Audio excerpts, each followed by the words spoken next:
closing doors. Ashia. Beep boop.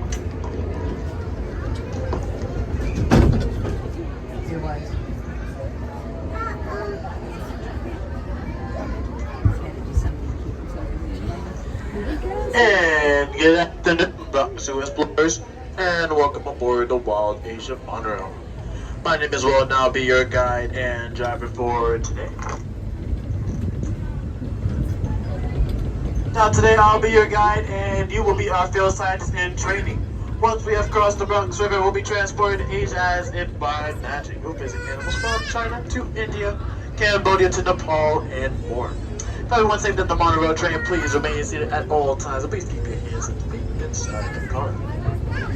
Now as we turn the corner, we'll up on animals as we approach them, but I will need your help. As you look at some of our finest deer. You look on the right hand side, those are the bat-tree deer. Bat-tree deer considered a subspecies of red deer, although the bat-tree deer, as you can see, are not red, they are pale gray and gold. And since the majority of our deer have migrated to the back of the very first meadow, so in the meantime, we'll listen to a very short WCS conservation story. It should be about what animals we'll be seeing in just a little bit. We'll see the deer a little bit later in our journey. But this will be coming from our field scientist, Michelle. Hi, my name is Michelle. I'm part of the Wild Asia Keeper team. We call this area Kanha Meadow, where we care for about 40 Barasingha deer, 15 axis deer, 10 black buck, and a pair of muntjac. We start our day by checking on all the animals, making sure they are healthy, behaving normally, and safe. Sometimes, fawns and calves are born overnight. Newborns are given a neonatal exam, which includes weighing, vaccination, and tagging for identification purposes. While the animals are in the meadow, we prepare their nighttime holding areas so that they have a safe and clean place to spend the night. And as we serve, you please remain seated. Sir, in the far back, please remain seated. You'll be busy. Thank you, thank you. As we get ready to turn the corner, we'll be looking out for our next animal. And once we turn the corner, folks, they'll be on the right hand side again. As once we turn the corner, they'll be on the right hand side. It's heavy leaves. Wow. Baby. And then the corner, folks, you look at the right hand side, and you'll see Mongolian along horses. This one is here in front as well. Look very carefully, you might see the baby horse right there. You see the baby horse just right to your right hand side. That is how he's the baby horse that was born this past 2 months ago. He was born just 2 months ago.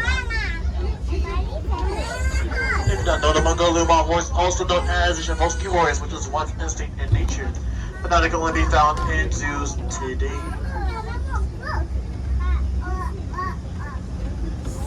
Bronx Zoos had its first of the Mongolian wild horse since 1902 to date. And since then, folks, have had over 50 of the Shavolsky horse foals born here at the Bronx Zoo since then.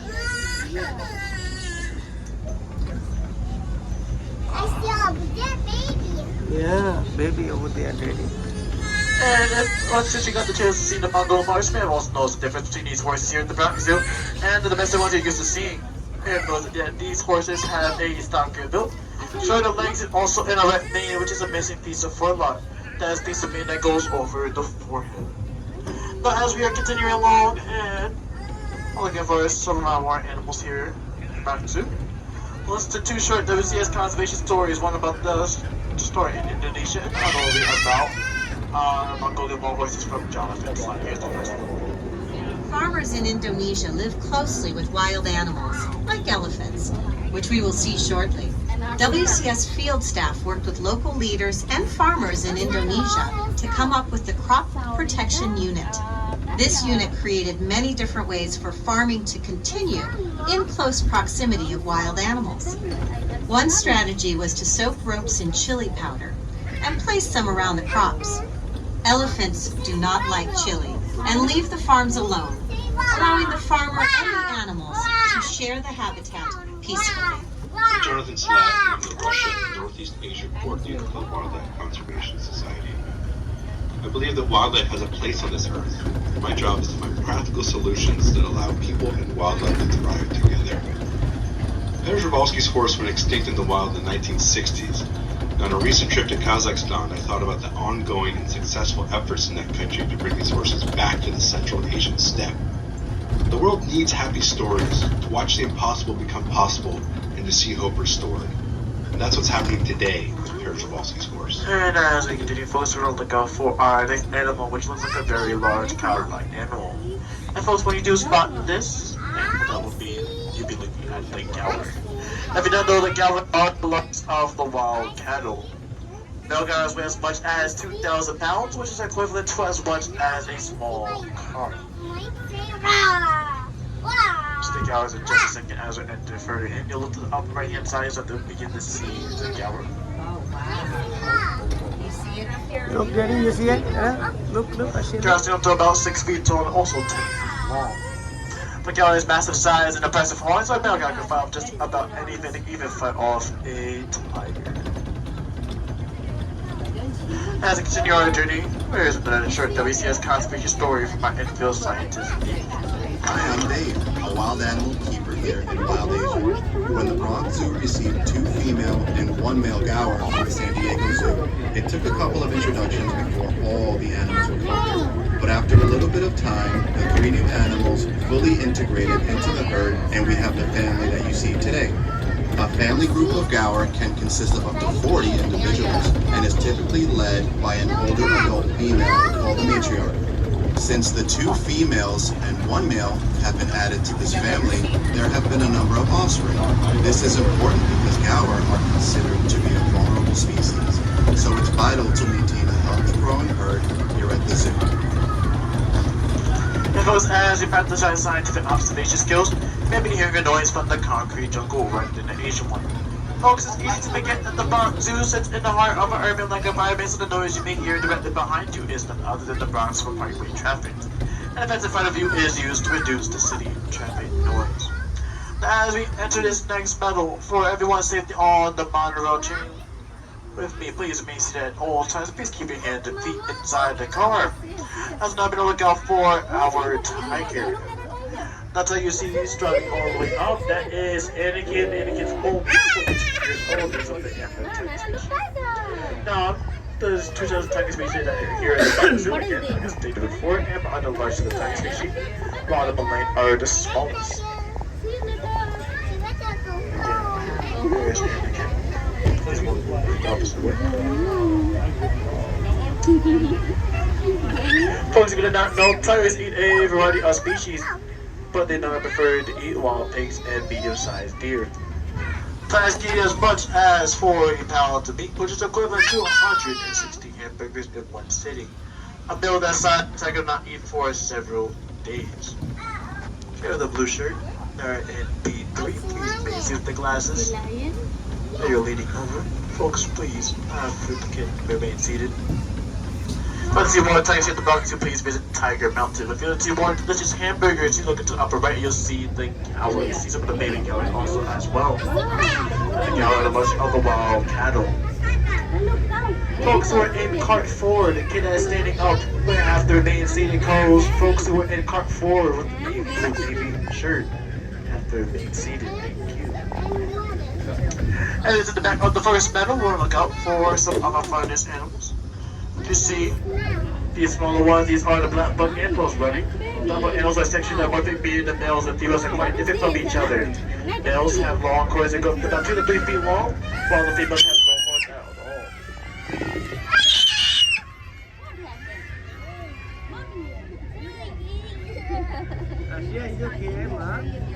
Folks, please remain seated. Folks, please remain seated. Folks, please remain seated. Folks, please remain seated. And the kid in that cart as well has to remain seated as well, or we would not move the train. Please remain seated. Thank you. Remain seated. Please, no, don't stand up. And Ashley, look. Please. Thank Big you. deer. You stand up. Look, stand up. And I have a deer that is the Bereshinga deer. They're named from their male antlers. The word Bereshinga means 12 to in the Hindi language, and they grow up to about 12 to 14 points on their antlers. As we continue our journey.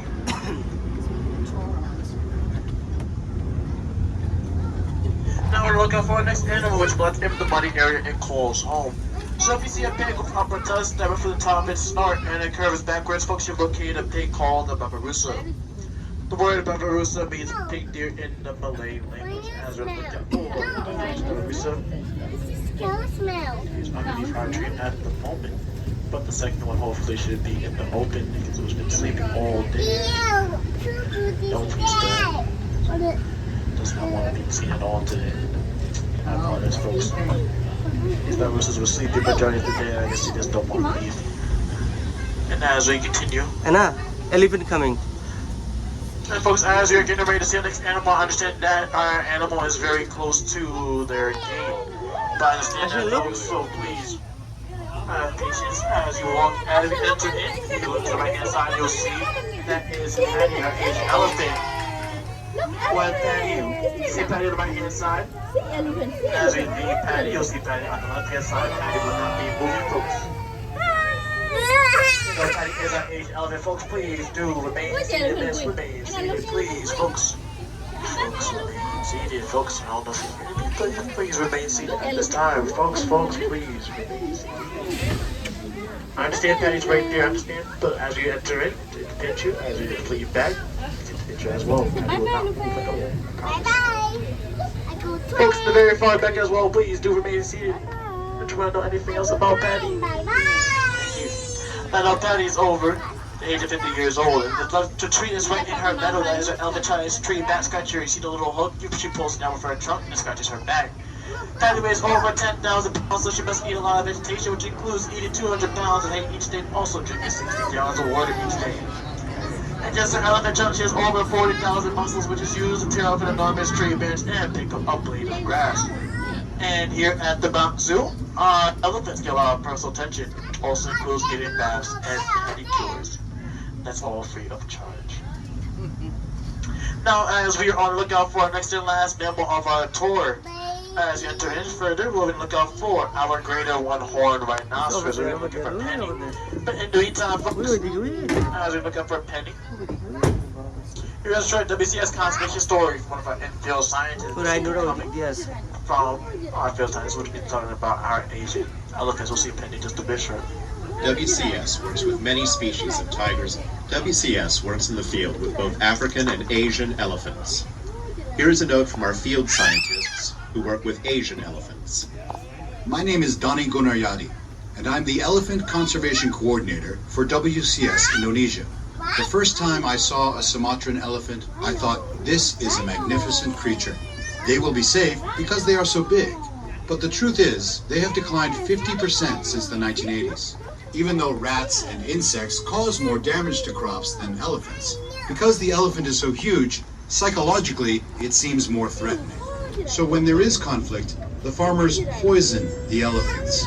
In response, we created a crop protection unit to mitigate conflict and send the elephants back into the park. And it's been a huge success. Since we started in 2003, no elephants and no people have been killed. If you look straight ahead, you'll see that is our rhino Penny. She's over 20 years old. She's over 3,500 pounds, and rhinos are also a highly endangered species. So it's estimated to have the rhinos from India and Nepal. But here at the Bronx Zoo, we care for about 5 endangered rhinos. Now, but you see in front of you, and also previously back there, rhinos also, the most dated Monorail is like Penny's whole trench. Monorail is used to protect the rhino's skin. All the rhinos basically they have orange skin that's thick and tough, but actually it's pretty sensitive to the sun and other insects. Penny has very sensitive skin as well, which is why she's the only rhino here at the Bronx Zoo who is used sunblock as she is coming out. Now, as we're getting ready to enter our second medal, in the meantime, here's a short WCS conservation story about our Indian rhinos. The rhinos you see here are Indian rhinos. We work with habitats all over the world that are homes to rhinos. Here is a note from our field office in Sumatra. Ed Wulan, who works with the Sumatran rhino. What happened? Sumatran rhinos are the smallest of the world's rhinos, and they are considered critically endangered. My name is Wulan Pusparini, and I'm the Species Conservation Specialist for WCS Indonesia program. We carried out an island-wide survey of the last wild population of Sumatran rhinoceros in Indonesia. with so many unknowns on how to manage Sumatran rhinos in the wild or captivity, our studies showed definitively that we must protect them at source. The cost of doing nothing could be the extinction of the species, and I can't imagine that. Now, folks, if you see the Turkish deer, that is the sandbar deer. They're about 5 feet tall at the shoulder, with about 650 pounds. The sandbar deer can grow the antlers up 3 feet long and 3 points on each bar. Now, the lighter-coated deer animal, that is the Nogai antelope.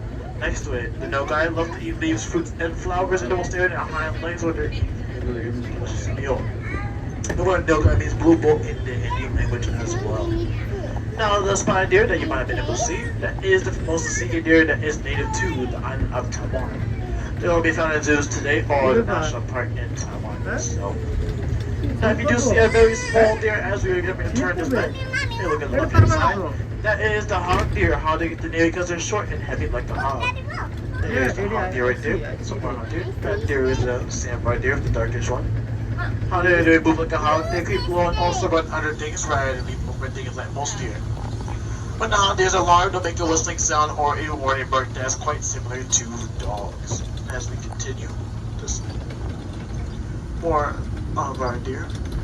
Next deer that we'll be seeing, which will be our last deer of our tour, which will be our Chinese tough deer. Weighs less than 40 pounds, and they get their name because of their distinctive tuft of hair that's on top of their head. These deer can also be very easy to miss because they're very small, so let's be on the lookout, folks. The tough deer, also when they're alarmed, will flash their white tails alarm on deer that there is danger ahead. There's one to the very far upper left corner. It's hiding in the leaves, so you can very see a little bit of sight.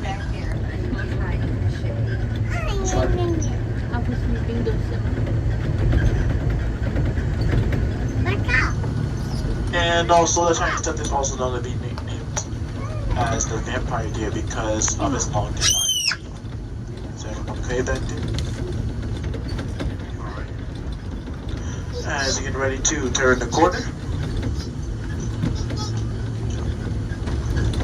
we'll soon be turning the corner, get ready to pass back over into the Bronx area. Now, folks, thousands of commuters pass this waterway underneath the highways in our elevated tracks. The river continues to rush, providing a habitat for ducks, turtles, fish, also migrating birds. I see the island sunfish down below. Whether it's the Bronx River in New York or the Airway River in Asia, rivers and streams are a vital resource to wildlife anywhere. And as we are entering this rocky terrain area, we're looking for 2 of our finest goat species. And if you see a goat that looks like it, there's the babies over there. Looks like it has corkscrew-like horns. Those are the marker. The markers are the largest of the wild goat. Males like the one on the rock has large horns and mane-like hair. Like the one sitting down is the female, which has a spot that's quite similar to the males. Markers can have up to the horns up to about 5 to 6 feet long. Yes, folks, about 5 to 6 feet long. Females can only grow their horns about 10 to 12 inches long. Markers can also jump up to about 4 to 6 feet up in the air without a running head start as well. Some of the babies as well. These 2 in here sitting in the middle, those are the female Himalayan tars. We have female Himalayan tars here at the Bronx Zoo. Tars have hooves that are similar to the sole of rubber boots, so scientists have to do a study on the tars. They can like some serious rock climbing. As we are making our way to this species to drink.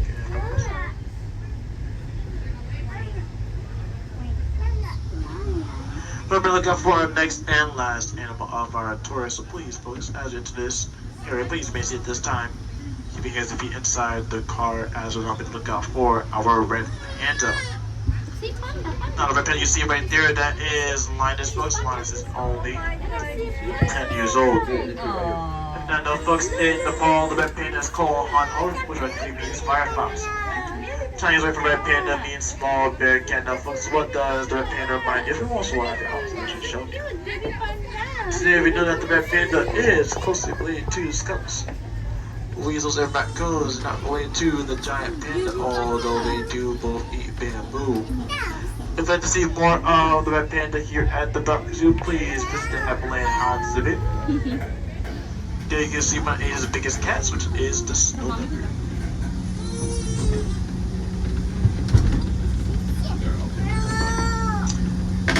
that's only a short walk from the Monorail as we are continuing on.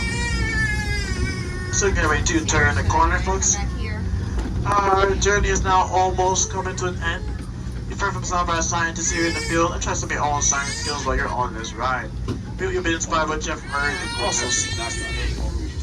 The folks member of the Bronx Zoo is part of the Wildlife Conservation Society, or WCS. And this is managed 5 parks in New York City. The Bronx Zoo, which you all are at today. New York Aquarium, Queens Zoo, Central Park Zoo, and also Prospect Park Zoo. Which just has sites in 300 sites in over 60 countries. Now, comments to give us a wildlife have become a more common concern all over the world. But WCS scientists here in the field, also here at the Bronx today, are working hard to ensure survival of endangered wildlife worldwide.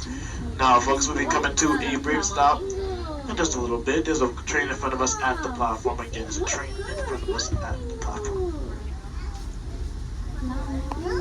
Once the train leaves the platform and finishes loading up, everyone on the train, we will proceed into the platform. But at this time, we are making just a brief stop. As we come to this brief stop, What's your name? The name is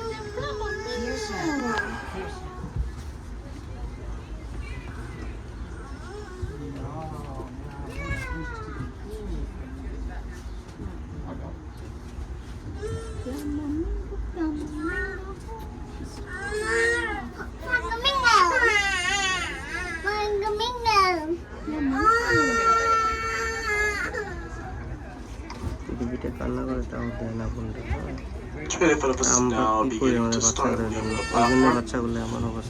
Once the train fully leaves the platform and our light changes from red, we will proceed into the platform. Please do remain seated, so once this train leaves, then we will be on our way. বোঝা যাচ্ছে যে এটা একটা medicine যা আমরা feel করছি।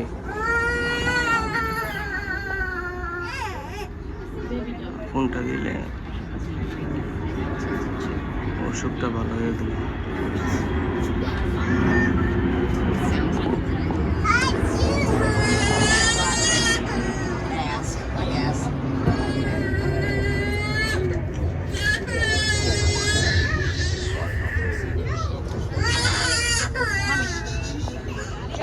Folks, please remain seated as we're now beginning to continue.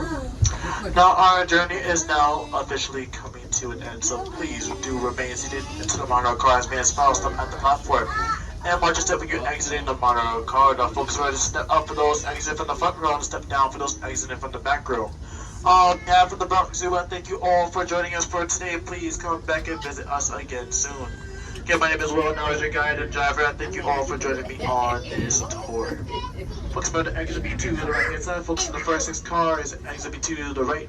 Focus on the last 2 cars, exit B2 to the left. Folks who are in B6, exit B straight in front of you. Now, folks, it's the perfect time to make sure you have all your belongings with you as well. You should make sure you have all your belongings with you as well. And if you have any chance with you, please stop Time at to অনেকটা তো প্রায় 24 minutes. And folks, now we're still coming to Hi, our Nelly. final stop, so please do remain seated at this time. Stay clear of opening doors. People, and enjoy the rest of your day here at the Bronx Zoo. Let's go. Let's go, Anna, let's go. Oh, sorry. Chalo.